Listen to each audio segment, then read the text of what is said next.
Pessoal, Itamaraty tenta coordenar essa conversa entre Lula, os presidentes do México e da Colômbia, com ambos os candidatos que concorreram, ou os principais ali na Venezuela, Nicolás Maduro, que foi considerado reeleito, e Edmundo Gonçalves. O Bruno Pinheiro chega agora para falar um pouco sobre essa estratégia e essa tentativa de articulação. Conta tudo, Bruno, bem-vindo.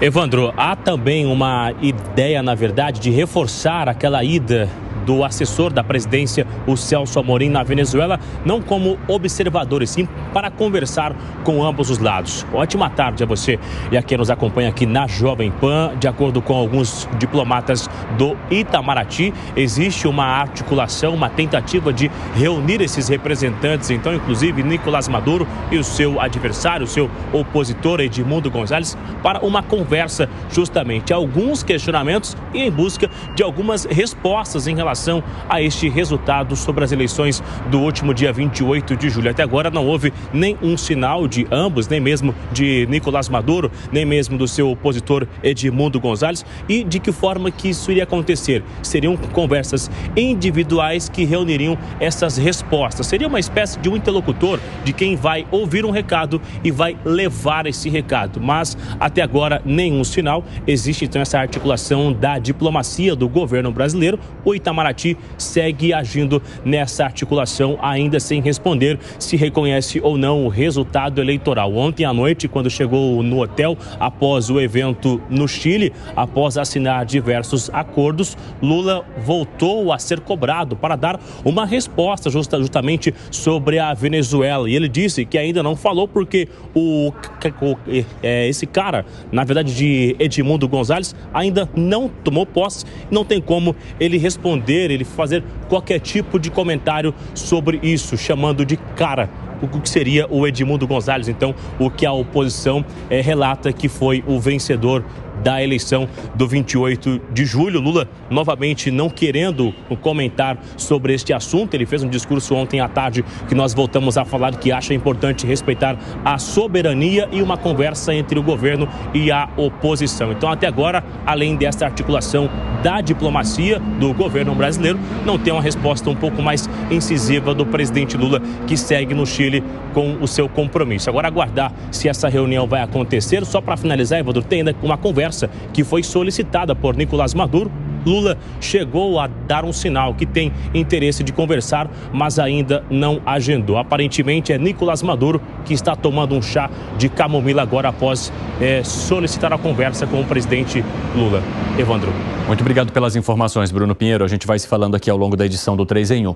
Gustavo Segré, Itamaraty tentando uma articulação, colocando todo mundo à mesa para ver se consegue articular uma solução para o que está acontecendo na Venezuela. Você confia nisso? Não, não confio. Não confio e vou justificar por quê. Itamaraty falhou. Não está tendo uma negociação a nível diplomático. O diplomático seria a chancelaria de todos os países, México, Colômbia, Brasil, junto com a chancelaria da Venezuela. Isso não vai acontecer. A negociação está sendo feita diretamente através dos presidentes, o que prova que, a nível diplomático, não vai prosperar absolutamente nada, até porque quem vai ter a última palavra vai ser Nicolás Maduro, e a última palavra dele vai ser: eu não saio daqui. Tiveram duas afirmações que me parecem interessantes para trazer nessa pauta. A primeira, o Gabriel Boric, ontem, na frente do presidente Lula, falou que tinha que respeitar a democracia, tinha que respeitar a soberania, a vontade popular, cuidar dos direitos humanos, independente de qual seja o país. Fazendo uma clara referência à Venezuela, e era uma puxada de orelha, certamente, para o presidente Lula, que foi vaiado, inclusive, no Chile também. Mas a segunda afirmação me parece que é a mais perigosa. De Diosdado, é o capanga do Maduro. E ele colocou: não sairemos do poder sob nenhuma circunstância. Nenhuma circunstância inclui a possibilidade de uma intervenção através diplomática ou presidencial do presidente Lula, López Obrador do México e Petro da Colômbia. Eu continuo pensando e defendendo, e tomara esteja errado, que a negociação, que provavelmente será amanhã via telefônica entre os presidentes junto com Maduro, terá como opção fazer uma nova eleição. Tomara esteja errado, mas me parece que a saída será por esse lado. Já apareceram algumas atas, inclusive, Evandro. Atas fraudulentas, obviamente. E aí, como é que fica? A opção do presidente Lula na época foi: vai na justiça do Maduro. Que justiça é essa? Não existe justiça nenhuma. Então está numa situação um pouco complexa. O que fica muito claro é que as vaias de ontem no Chile mostram que o presidente Lula está ficando um pouco isolado nessa sua posição. E mesmo que ele se refira ao cara como González Urrutia, ele não tem como assumir, não pode assumir o González Urrutia. Ele se colocou como presidente eleito pela falta das atas que não apresentava Maduro. Mas como vai ficar? Somente se Maduro sai. Não pode ter um Guaidó 2. E a conclusão, me desculpa, termino com isso, o panaca de Maduro tentando romper relações com o WhatsApp. Pelo amor de Deus, Deus do céu. Isso não faz o menor sentido. Ô Piperno, o Segré tem acertado as últimas previsões diplomáticas que ele tem trazido aqui para o nosso 3 em 1. O que você achou desse caminho que foi apontado por ele agora? Eu acho que... Eu tenho a impressão que essa possibilidade de uma nova eleição dificilmente seria aceito por qualquer um dos lados, né? Até porque o conflito já não é mais esse, né? Veja, eu quando disse lá atrás que na questão das Guianas o Maduro não daria um tiro, mas estava jogando para a torcida e sobretudo para o seu eleitorado interno, eu achava que era um encadeamento mais ou menos lógico, típico desse tipo de ditador bufão, faz um barulho, faz uma espuma, canta grosso, ronca alto, mas no final das contas é um covarde, não vai ter coragem de agir, até porque ele, infelizmente, é muito forte dentro das fronteiras dele. Mas, no fronte externo, obviamente, ele não teria apoio algum, e se ele tomasse qualquer atitude fora das suas fronteiras, aí sim ele ofereceria para os seus muitos adversários uma justificativa, assim, para reagir. Muito bem. Nessa questão agora, eu acho que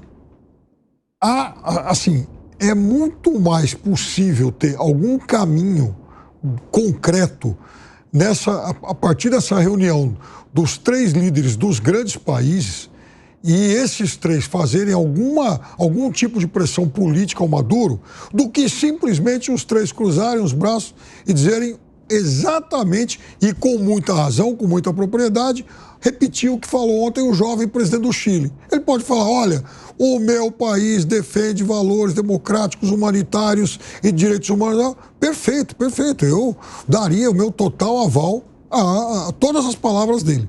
Eu acho que isso é o que cabe a ele hoje. Agora, veja, do ponto de vista prático, o que isso serviria para tentar demover o Maduro, ou pelo menos para flexibilizar essa repressão? Nada.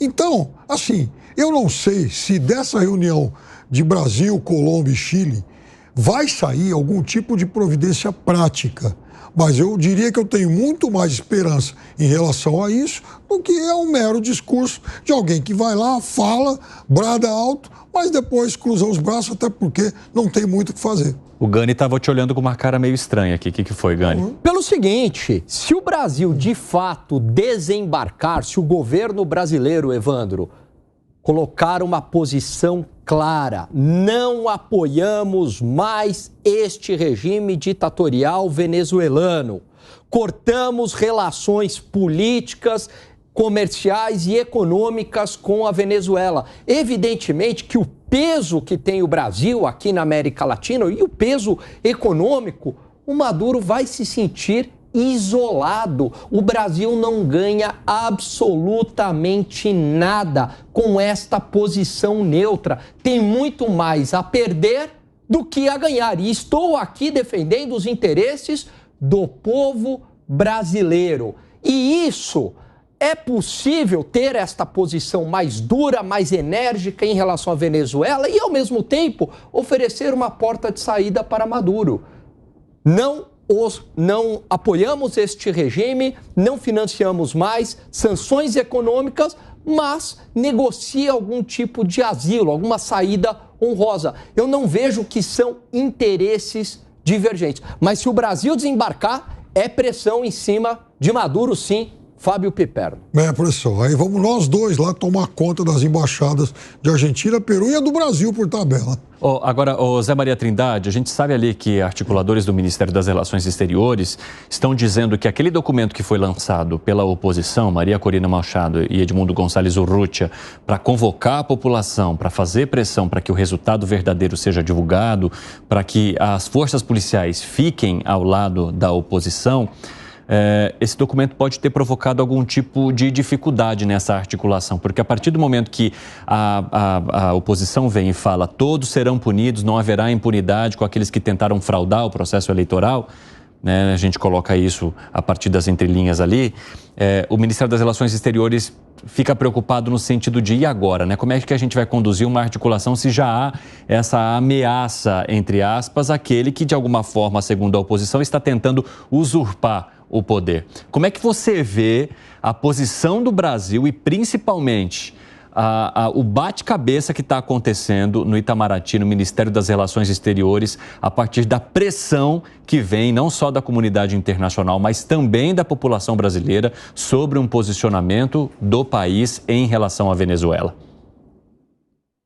O Ministério de Relações Exteriores é o ministro Celso Amorim, né? É ele que é o grilo falante ali, o alter ego do presidente Lula. Ele que define as linhas e como se deve agir.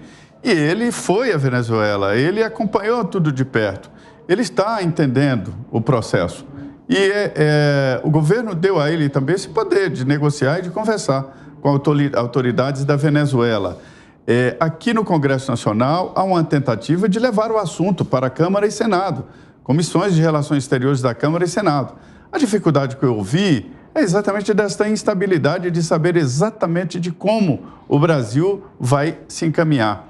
Há mesmo uma pressão muito grande. Essa carta dirigida ao presidente Lula, essa carta aí de uma pressão política muito forte, exatamente do campo em que o presidente Lula gosta de militar, gosta de conversar. E deu ao Brasil uma grande responsabilidade. Antes, a preocupação era de que o Milei, presidente da Argentina, Javier Milei, estava liderando um grupo muito forte, de chegar e dizer logo, olha, é uma ditadura, não houve eleição, e partir para o confronto com Maduro. E de que forma seria esse confronto? Não de armas, mas sim de isolamento. A Venezuela já está isolada, né? E vai piorar a situação. É um tipo novo de guerra, de resistência que pode arrebentar com o país. Imagine a Venezuela sem a possibilidade de exportar o petróleo ou tendo que exportar o petróleo só para a China e Rússia. É evidente que o valor do petróleo cai e a dificuldade de exportação. Nem o Maduro quer isso, né? Acontece que a dificuldade que eu vi é essa que o Segredo foi muito bem. A impressão que se tem aqui na área política é de que isso aí, que as pessoas estão chamando de eleição, e eu não acho que houve eleição na Venezuela, já é um passo atrás. Já houve a conclusão, né? O processo eleitoral está concluído e a autoridade, não que eu queira, né? Mas a autoridade lá eleitoral já definiu que houve uma vitória do Maduro. Eu digo que não houve eleição, senhores, porque uma eleição, ela não é só voto, ela passa por formação de partidos políticos, debates internos, propostas de campanha, registro de candidatura, programa eleitoral com igualdade de condições, finalmente o voto e depois a contagem do voto e a posse. E lá não teve isso, teve só o voto, isso não é exatamente uma eleição. Então a saída pode ser uma negociação de uma nova eleição. Agora, dizem que a negociação não pode ser mais com Maduro, tem que ser com os militares. Tem que criar lá uma divergência de Maduro com os militares e negociar com os militares. Porque ele não vai entregar, nenhum ditador entrega de graça o poder. Gustavo Segré, o que a chancelaria está vendo, né, é um erro de posicionamento. E justamente que este erro, na visão aqui do governo brasileiro, traria uma dificuldade de articulação, que é o que o Itamaraty está tentando fazer nesse momento. Você acha que a oposição, de fato, cometeu um erro, dificultou ainda mais a situação? E vamos colocar de uma maneira bem simples essa pergunta. Quem é o Brasil para determinar se foi um erro ou não? Não, primeiro, não me parece que tenha sido um erro considerando as circunstâncias da oposição. Estão desesperados tentando dizer ao mundo, gritando ao mundo, senhores, foram uma fraude. Eu coloquei as provas, estão aqui as atas. O Maduro não entregou as atas até depois que conseguiu fraguar as atas. Agora temos duas atas, umas fraguadas que mostram sei lá o quê, com outras que são aquelas que deram a vitória para a oposição. Essa situação é uma frustração para eles, porque eles ganharam, mas não podem ser reconhecidos até o Maduro ir embora. Então, o que se apega? A qualquer poste que possa se aferrar para não ser levado pela correnteza. Quando eles fazem essa pressão para o Brasil, observam que o Brasil tem uma preponderância na região e não duvidam que tem uma preponderância pessoal do presidente Lula com o Maduro. A história mostra isso. A história, inclusive, muito recente mostra isso. E a falta de posicionamento do presidente Lula em relação a Maduro ratifica isso. Se não fosse assim, ele já teria se colocado, não digo o contrário, mas de uma forma um pouco mais enérgica. Essa questão enérgica não apareceu. Então a oposição está pressionando no calo aonde pega, que é, por favor, Lula, por favor, Brasil, tomem cartas no assunto, porque a gente não está conseguindo fazer absolutamente nada. Eu acho que essa possibilidade de uma nova eleição é viável desde que, novamente, não caiam no conto da piada do Acordo de Barbados, em que o Brasil foi avalista e não conseguiu avaliar nada, porque a oposição não teve transparência, a eleição não teve transparência, ou seja, foi tudo contrário ao que o acordo estabelecia. E por último, o Acordo Supremo intimou agora, recentemente, a González Urrutia para que se apresente na Corte Suprema. Deve ser para, vem aqui, queremos colocar preso o senhor e não sabemos onde encontrá-lo. É ridículo. Então, me parece que o presidente Lula está se colocando numa situação em que já a diplomacia brasileira está dizendo, presidente, a gente não está conseguindo negociar pela sua posição. A posição internacional, sabe o Macron, que está preocupado com a situação da Venezuela, enquanto o Rio Sena está tudo contaminado, não sabe o que fazer para entrar em algum momento e dizer, eu quero sair na foto dessa negociação. E pelo outro lado, o Brasil, o México e a Colômbia estão ficando também isoladas. E pode ser uma saída brilhante da diplomacia, se eles conseguem que o Maduro saia. Qualquer outra negociação será um fracasso e pode piorar ainda mais a situação do Brasil. Fala, Piper. Não, eu tenho me perguntado sempre, e já falei sobre isso aqui, algumas vezes, nesse caso e em outros, sobre qual é a ditadura que a pressão diplomática conseguiu remover nos últimos tempos. Não estou nem falando só em passado recente, não.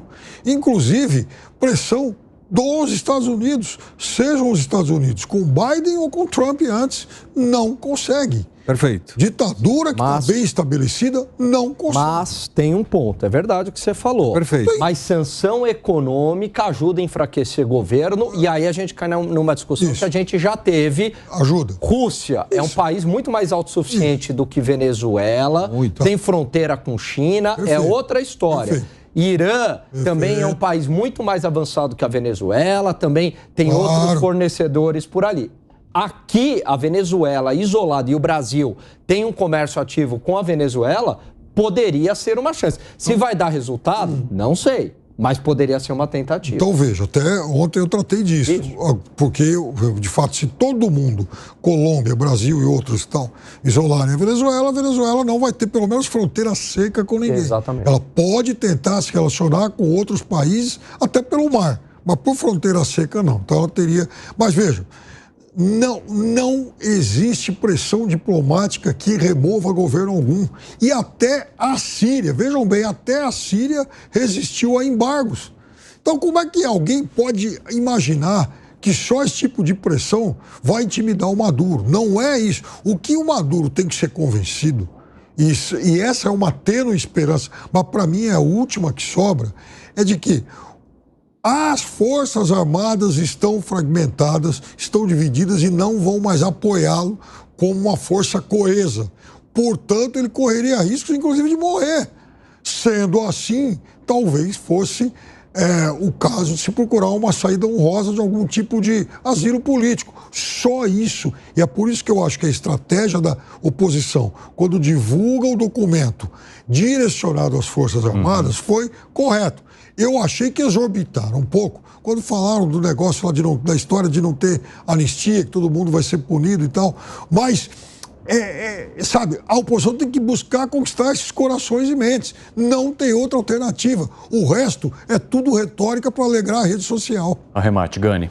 Não acho que seja retórica para alegrar rede social, até porque a pressão internacional somada às sanções pode intensificar e acelerar esse processo de racha no Exército. E aí eu concordo aqui com o Segré de que novas eleições seria a desculpa perfeita do governo brasileiro para lavar as suas mãos. Porque fala, não, olha, estamos pedindo aqui novas eleições, somos democráticos. Mas o que adianta pedir novas eleições onde o país tem eleições viciadas, onde o país tem eleições fraudulentas? Então, eu continuo com a minha posição que o Brasil tem errado muito nessa questão. E aqui tem uma pessoa que fala que em relação à Rússia e China a gente não tem que se meter.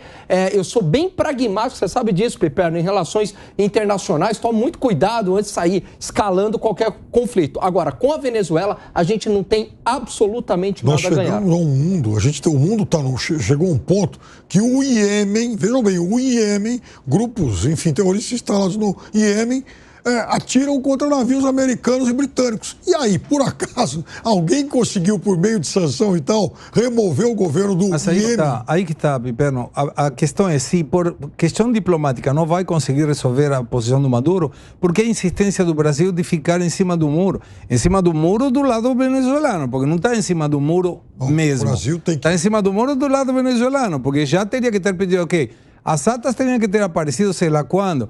E não tem a ver com uma questão diplomática de, vamos ver. Eu acho que deve ter o PT já saiu apoiando logo de cara. Teve um arrependido venezuelano que falou que o Chávez e o Maduro financiaram o PT, o que é uma ilegalidade. Se isso for verdade, e a justiça deverá investigar, isso é uma irregularidade. Então, não é uma questão somente de apoio ou não apoio. É por que apoio e por que o presidente Lula está aceitando afundar por esse apoio. Isso que não consigo entender até agora.